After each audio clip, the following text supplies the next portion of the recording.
Imagine holding in your hands a book that has baffled the world's greatest minds for more than a century. A book written in a language that no one has ever been able to decipher, filled with illustrations of plants that don't exist, and astrological symbols that hint at unknown cosmic truths. What secrets does it hold? Was it a medieval hoax, an elaborate code, or a lost language waiting to be deciphered?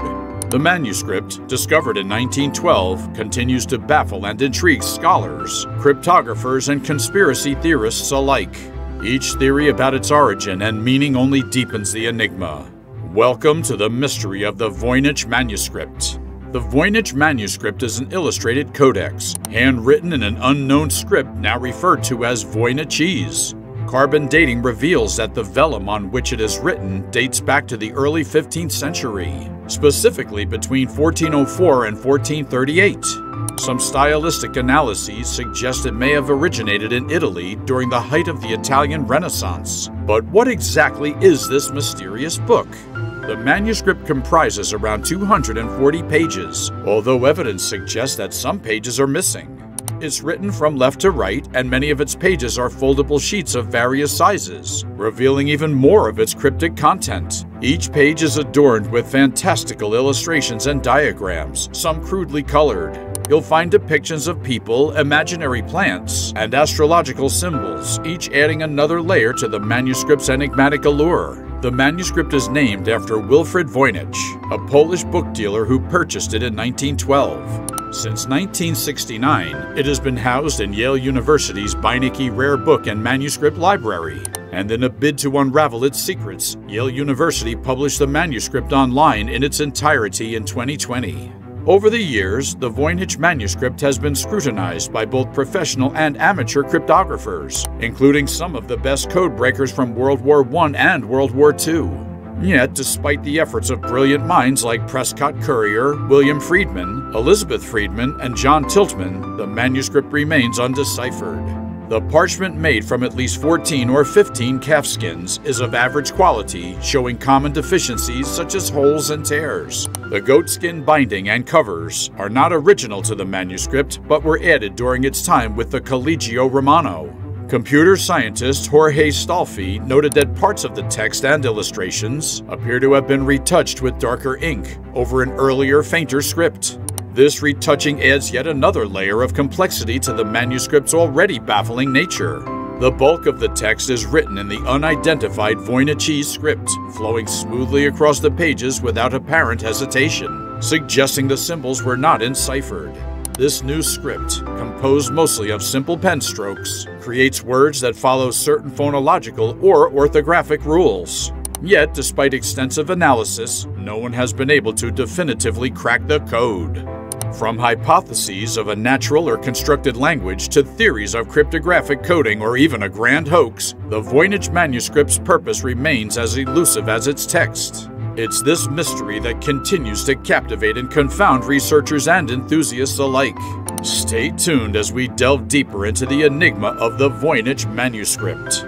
The Voynich Manuscript is divided into several sections, each typified by distinct illustrations and themes. Although the text remains undeciphered, these illustrations provide a window into the manuscript's enigmatic contents. The first section of the manuscript is almost certainly herbal. Each page features one or two plants accompanied by a few paragraphs of text. However, attempts to identify these plants with actual specimens or contemporaneous herbals have largely failed.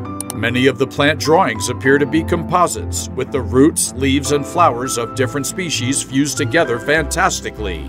Following the herbal section is the astronomical section, containing 21 folios of circular diagrams that suggest astronomical or astrological content. This section includes a series of 12 diagrams depicting the zodiac constellations, each illustrated with 30 female figures arranged in concentric circles. Most of these figures are at least partially nude, each holding or attached to a star. Next is the balneological section, comprising 20 folios filled with drawings of small nude women, some wearing crowns, bathing in interconnected pools or tubs. These scenes are interspersed with dense, continuous text, creating an elaborate network of images and words. The manuscript then transitions into the cosmological section, consisting of 13 folios of more circular diagrams. These diagrams are obscure and complex, with one 6-page foldout commonly referred to as the Rosette's folio. This foldout depicts a map or diagram with 9 interconnected islands or rosettes, featuring castles and possibly a volcano. The pharmaceutical section contains 34 folios of labeled drawings, depicting isolated plant parts such as roots and leaves, along with various objects resembling apothecary jars. These drawings are accompanied by brief text paragraphs, adding to the manuscript's pharmaceutical theme. Finally, the manuscript concludes with the recipes section, comprising 22 folios of full-page text. This section is divided into short paragraphs, each marked with a star in the left margin. The text flows smoothly, giving the impression of coherent recipes or instructions, though their exact meaning remains a mystery. In addition to these main sections, 5 folios contain only text. At least 14 folios, or 28 pages, are missing from the manuscript, further deepening its mystery. Each section of the Voynich Manuscript, from the herbal to the astronomical to the balneological, cosmological, pharmaceutical, and recipe sections, adds a unique layer to the enigmatic narrative woven throughout its pages.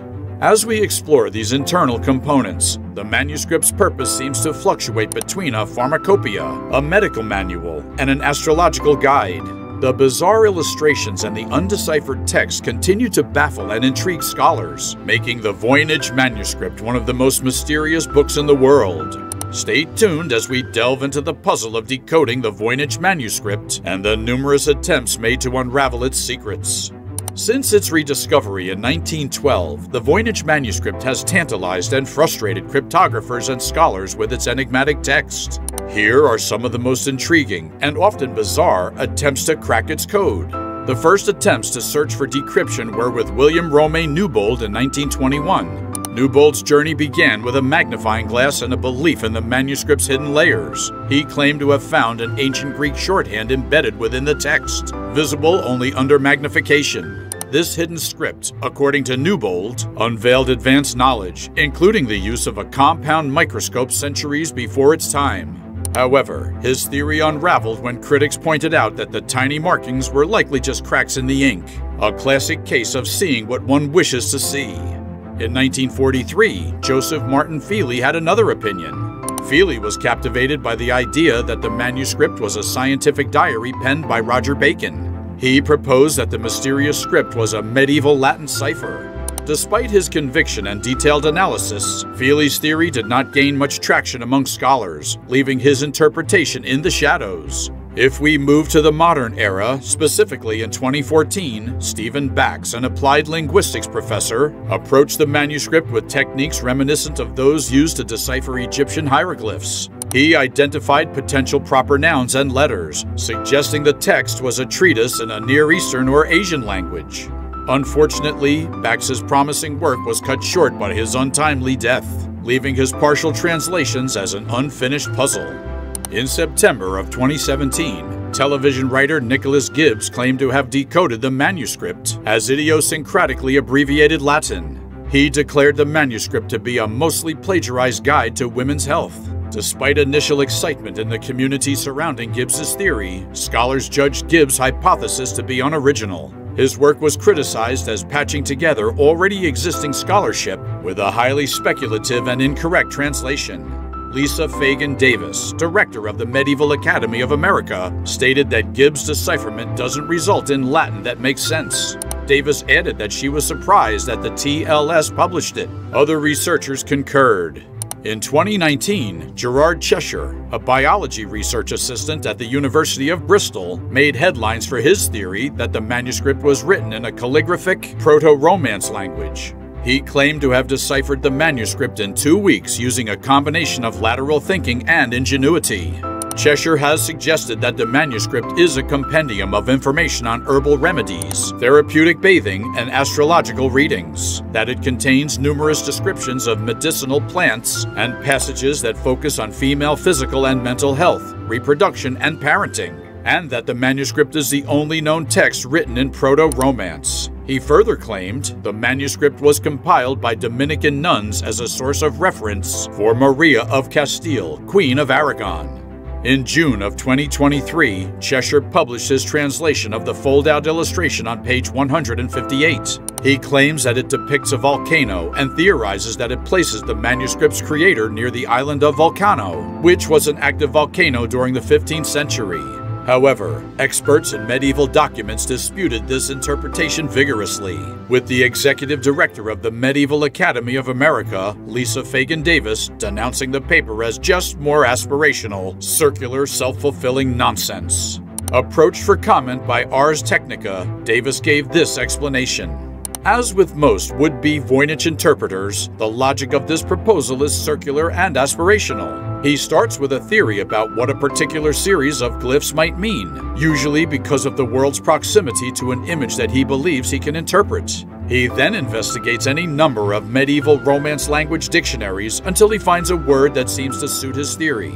Then he argues that because he has found a Romance language word that fits his hypothesis must be right. His translations from what is essentially gibberish, an amalgam of multiple languages, are themselves aspirational rather than being actual translations. The University of Bristol subsequently removed a reference to Cheshire's claims from its website, referring in a statement to concerns about the validity of the research and stating, "This research was entirely the author's own work and is not affiliated with the University of Bristol, the School of Arts, nor the Center for Medieval Studies." We hope you've enjoyed this journey into the enigmatic world of the Voynich Manuscript. If you found this video intriguing, don't forget to hit the like button, subscribe to our channel for more fascinating content, and leave a comment below with your thoughts and theories about the manuscript. Could you be the only one to finally crack the code? Let us know what you think.